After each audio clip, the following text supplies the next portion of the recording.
Hi BookTube, I'm here with a book haul. Now I have quite a few books to get through. These are definitely not all the books I bought in the month of May, but they're just kind of the books that I wanted to show. So I'm not gonna do a long preamble here, I'm just gonna get right into it. First of all, I got this beautiful copy of Oscar Wilde. His plays, prose, and poems, and it is this nice hefty hardback. But what I really like is that there's stuff written in the margins and there's pictures included, and so it's not just like you're reading the book, it's got all this additional information in it. And someone left a leaf in there. Oh, and it's falling apart. So let's take that out. I like it when people leave things in their books. You see we have some pictures there, and yeah. I love Oscar Wilde, so I was really excited when I saw this. So I'm a big fan of Charles Bukowski, and I saw this one. It's called Hollywood, and there's absolutely no place that tells you what it's about. So I'm assuming it's about Hollywood. And it's by Charles Bukowski, one of his novels as opposed to his poems. Okay, the next is a collection of short stories called Compass Rose by Ursula K. Le Guin. I really like this because it's more than just her fantasy and science fiction. There's contemporary and magical realism included in here as well, so I'd like to read some of her non-science fiction works. This next book is called The Remains of the Day by Kazuo Ishiguro, and I saw this book on Climb the Stacks, so I'll link to her review down below, because it actually really made me want to pick it up. It's about an English butler who goes on a holiday. This next book I picked up because of the cover. I don't know if it conveys well on camera, but it's kind of like soft, it's kind of like squishy.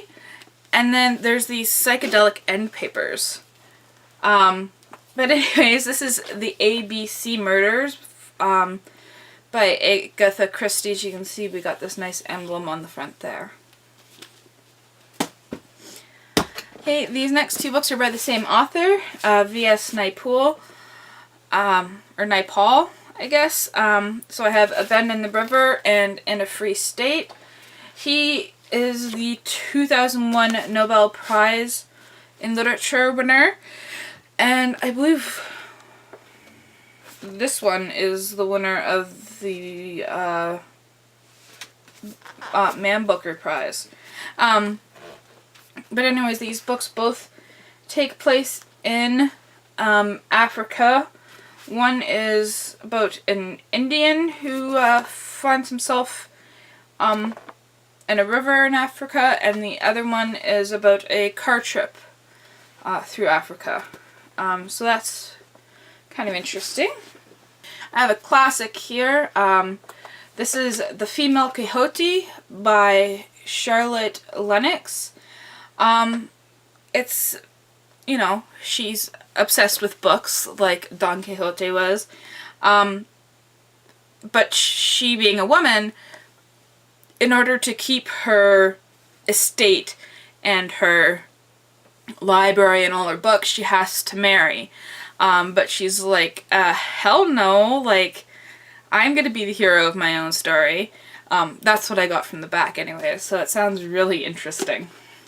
Then I got Night of January 16th by Ayn Rand. This is actually a play, which I thought was interesting. Doesn't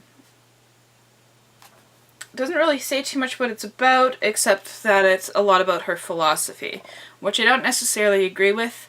I just really like the way she writes. Then I was surprised to find this. This is Lady Susan, The Watsons, and Sanditon by Jane Austen. So Lady Susan is one of her first ever stories. And then the Watsons and Sandishan are kind of unfinished fragments of stories from later on in her career. So I thought that was interesting, some lesser known works by Jane Austen. Then I picked up this. This is my first ever Dean Koontz book that I picked up. And it's because I saw the movie Odd Thomas with, I can't remember his name, but he's one, I love his career. I can't believe I can't remember his name, but I'll insert it here somewhere. So this is basically about a boy who can see tragedy and death before it happens, and he goes and he tries to stop it, or he catches the murderer or something like that. And then things get out of control. There's a lot of horror and kind of fantastical elements in it, and it was a really good movie, so I'm hoping the book is just as good. Then I have Lost Classics, and this book is quite compelling, I found. It's basically little essays written by famous authors. So here we have Jeffrey Eugenides, and they write about books that they really liked, or books that influenced them, that are really actually hard to find, underappreciated, or just no longer available. So I know I'll be going on searches after reading this book, looking for certain books in here, I know for sure. Then I have to include the Canadian literature, some I got. This is 100 Poems of 19th Century Canada. I really like this cover. It is just so busy and psychedelic. I'm using that word a lot. But it is what it is. It's poems from 19th century Canada. Then I got Folklore of Canada, which I thought was really cool because it tells you right here kind of it's table of contents. And it starts with Native people, French-Canadian stories, Anglo-Canadian stories, and then stories from immigrants. So it kind of includes like all the folks of Canada. Then I got The Spooky Art, Thoughts on Writing by Norman Mailer. Norman Mailer, I'll just show you this. He is quite prolific. So I thought this was a really good book to get to learn about writing more. This is another Canadian author, Alistair MacLeod. He passed away recently. This is called No Great Mischief. It's basically a story of family history, starting with a man leaving Scotland and coming to Nova Scotia, and his family that sprouts from that. This is another Canadian book, and I was really excited to find this one because it's talked about quite a bit in This Is My Country, What's Yours? And he actually interviews Michael Winter, the author of this book. This is the book that says, this is a work of fiction. Any resemblance to people living or dead is intentional and encouraged. Fictional characters and experience come to life when we compare them with the people and places we know. New experience is always a comparison to the known. So this is basically done kind of like a diary almost. I think we get right through January to December, a whole year of a man in St. John's, Newfoundland. This next beast is a nonfiction, and it's the Womens Chronology.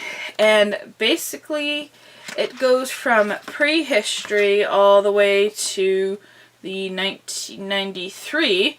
And you get kind of lists like this about women's events. And there's some pictures, of course. So it's all throughout history. So I thought that was really quite neat. It's another classic, Lawrence Stern's Sentimental Journey. This is kind of like a travelogue, but instead of doing all the touristy things at the time, he instead talks to people and writes about it. So I thought that was quite interesting. Compelling. I need to think of other adjectives here.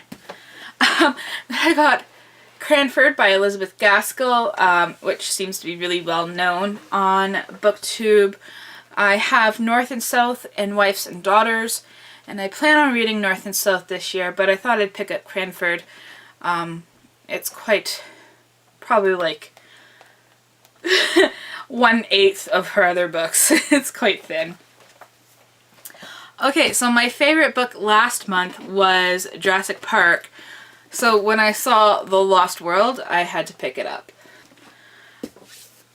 Here I have a book by a person with quite an interesting name, Banana Yoshimoto. And this is called Lizard, and it's a series of 6 short stories. And it says, this is very Japanese.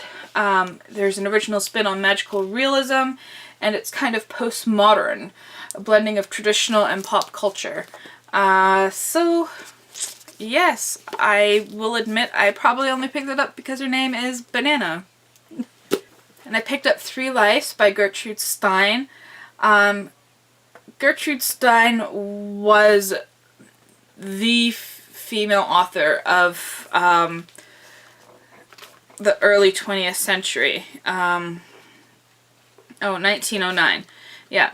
And in this we have 3 short stories about different women, and it doesn't say what it is on the back because it has a blurb by Donald Sutherland. Donald Sutherland plays President Snow in The Hunger Games, and he wrote a biography of Gertrude Stein. I didn't know that. This is another book I picked up because of BookTube. Rivers of London, Harry Potter meets The Fuzz. It's about a man who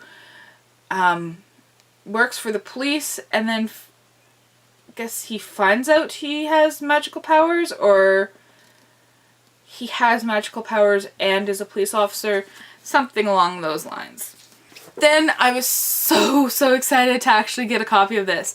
7 Years in Tibet is one of my favorite movies, and it's based on this book by Heinrich Harrer. It's about a man who ends up in Tibet and actually becomes close friends with the man who is currently the Dalai Lama, and was the Dalai Lama at the time of this book as well. Then I got a really nice copy of the Metamorphoses by Ovid. I'm actually going to link a really cool video down below by Ron Litt talking about Greek and Roman classics, because she just does such a good job of it. But I was really excited to find this copy because it is in verse. A lot of the other copies I picked up and looked at were just in prose, and I really wanted the verse version, so I got one. Okay, so this is Orinoco.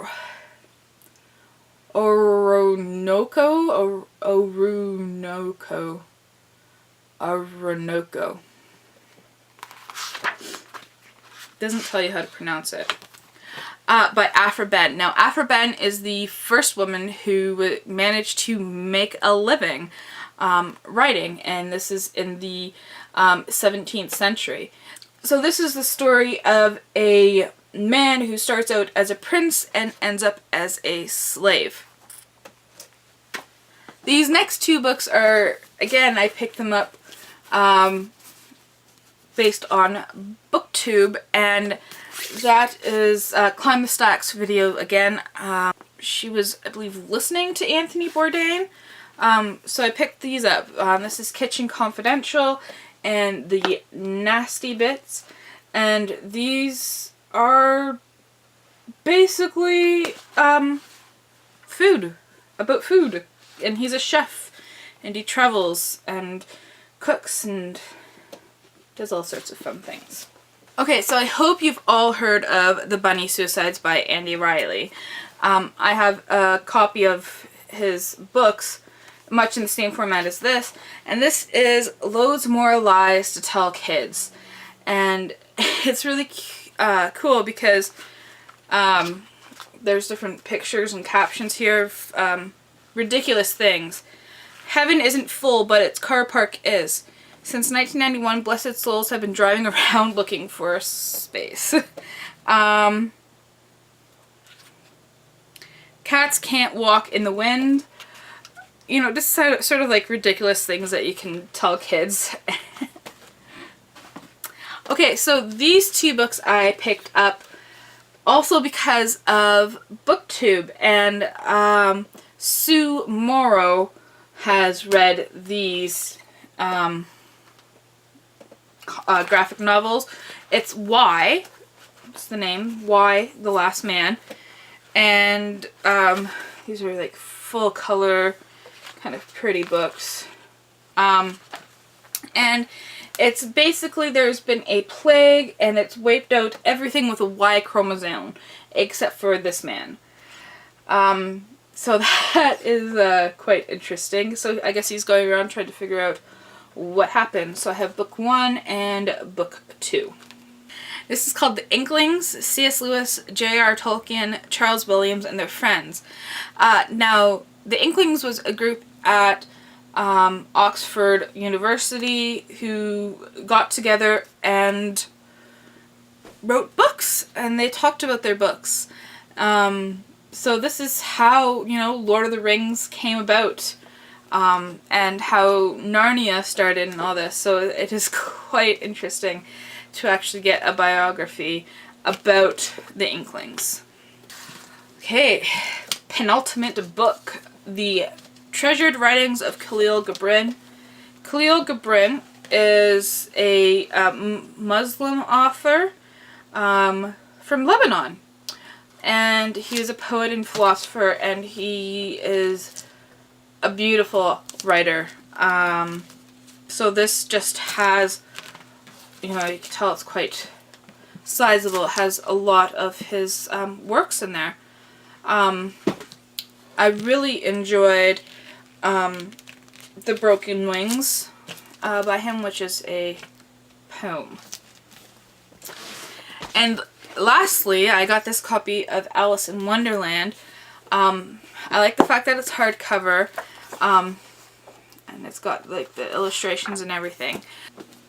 I'm going to link below to Huffy's video about doing art in books. And I've been looking for a hardcover copy either of Alice's Adventures in Wonderland or Anne of Green Gables,